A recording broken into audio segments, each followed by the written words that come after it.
Alright guys, in this box is 80 baseball cubes. I have 80 cubes because over here on the shelf inside these boxes are autographed baseballs that need to be cubed. And I found a dude on eBay who was selling lots of 40. And I have about 70 something baseballs that need to be cubed. So I made him an offer for 2 of the lots and he accepted. So before I can start cubing those baseballs over there, just gotta make sure all 80 actually made it to my house. So before we start cubing, we gotta start counting. Okay, so we have 10, 20, 30, 40, 50, 60, 70, 80 cubes in total. So every cube got here, so I can now start cubing those baseballs on the shelf. And I have a little guide that I made when we moved of what baseball signed by who is in what box.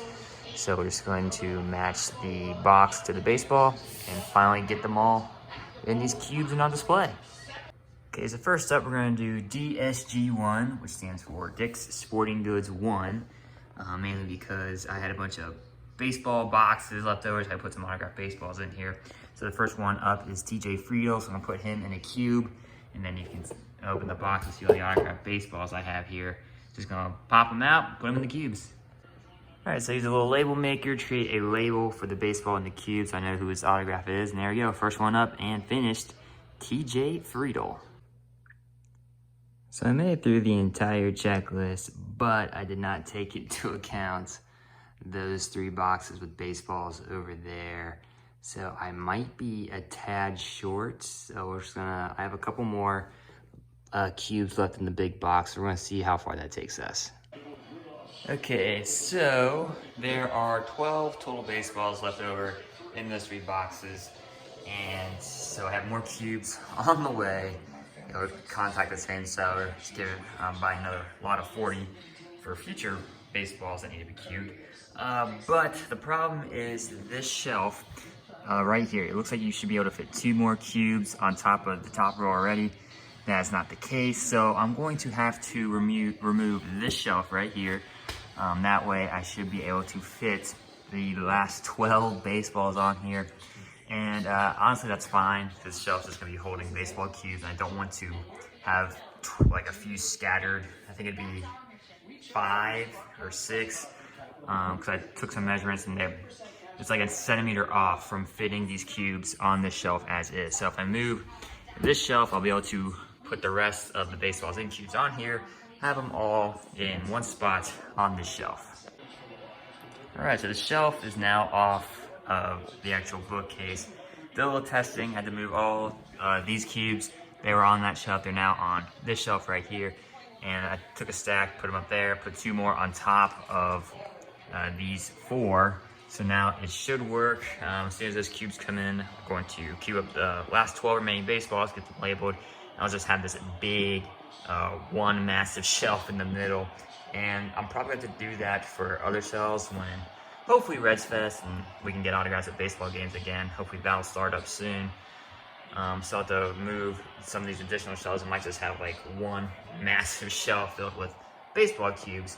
The only problem was if this wasn't locked into place, I could have moved this one down, but because of the way the shelf is, it's not on these little risers. It's actually locked into place, so that's why I had to move out this shelf just to make room for the last 12 remaining baseballs that need to be cubed.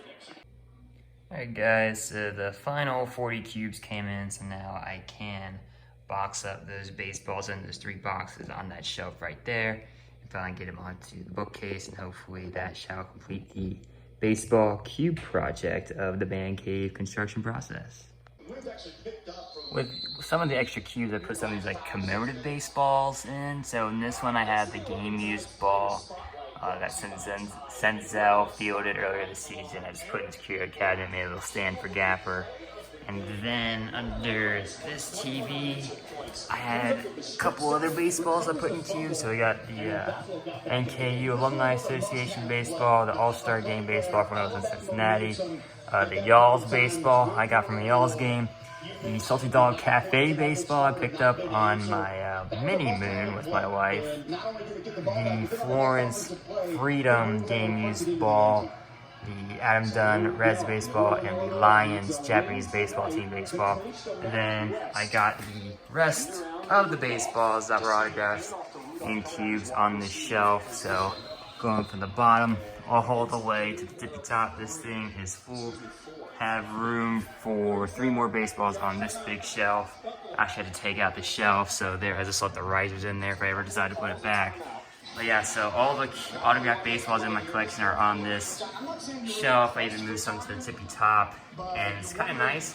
I was able to get another column of baseballs in, so I didn't have to worry about the borders of the shelf. So I think up here there should be, I'm not good at math, so I'm going to try to do the math. But it's nice because it actually hides the antenna behind there, which is a nice little feature, having those baseballs on top. But yeah, all the baseballs that were autographed are in cubes, and then the commemorative baseballs, some are under there, and then we got the one inside the curio cabinet. But yeah, all the baseballs are cubed, and the cubing process is now complete. By the mini fridge, there are some spots on the wall that need some drywall mud. I have a little bookcase I'm going to put over here once the drywall mud is dry and painted, and put that outlet cover back on. But yeah, I have a little bookcase that's going to go here. Some more memorabilia are going to be put on that bookcase in this corner. So we got the first coat of paint on those little areas I needed the drywall. I'll put more drywall mud on, and I might need a second coat. I'm thinking one will work because it was just a single layer of drywall to cover up some spots. I'll have to check back in a couple hours and see, but I'm thinking one might work. Okay, so the paint dried, drywall mud is on there as well. Got the outlet cover back on the wall, so this corner is finished. So now I can finally put this little bookcase into that corner and put some more memorabilia on it. Shelf is in place, and I did not have as much memorabilia left as I thought, but still enough to kind of make a little display here. So just put the baseball card collection on the bottom, my high school diploma, and my college degree on the shelf right there, just to fill out the space. Up here, I have a picture of a baby face of me with Tony Hawk, and then a picture of my family when we went to a Bengal game. Not sure if they wanted to be on camera, so I flipped it around. And then on top, we have the 2 marble buckets and some foam fingers for the Bengals, the Louisville Cardinals, and the UC Bearcats. And then the Reds traffic light, which I will light during Reds games this upcoming season. There is room for more stuff. I do have one more thing I'm going to put on there for now. I just have to build it. But there is definitely room for more stuff once I get it into the man cave. But the shelf is in place, so it gives me a good idea where I can put other stuff in relation to that shelf inside the man cave. Another item I needed to buy was a ball pump to inflate this autographed basketball right here. So a couple of these footballs and cubes, especially this one, very deflated, so I just gotta get some more air into those so they display in the cubes properly. I ordered 4 football cubes on Black Friday, and they finally arrived. So now I can cube up a couple things over here that need cubes. Everything has officially been cubed that needed to be cubed, except for this. This isn't an actual autographed football. These are fake autographs. This is being sold by Gold Star Chili a couple years ago. I just happened to get one. So that's why it's not in the cube, because those aren't actual autographs. Everything else, though, is autographed. This is the first time with the Bengals training camp, so, and kind of goes on the line with various Bengals teams. Except for this one's just AJ Green, but all these are various Bengals teams throughout the seasons. I autographed those. Then the bottom, we got the commemorative World Cup soccer ball, the crosstown shootout, commemorative basketball. Luke Fickell, current coach of the Cincinnati Bearcats, he autographed that football. And then in this one, we got 2 autographed mini basketballs. Chris Mack, former coach of Xavier, now he coaches Louisville. And then Darren Horn, the current coach of the NKU basketball team. But everything that needs to be cubed on this is currently in the cube. The baseball bats, they're there for now. I may move those, so those could move, but everything else is currently in place for good, except for that nutcracker that's only there for Christmas. But yeah, I like how those look on the shelf. Now they're all in cubes and on display.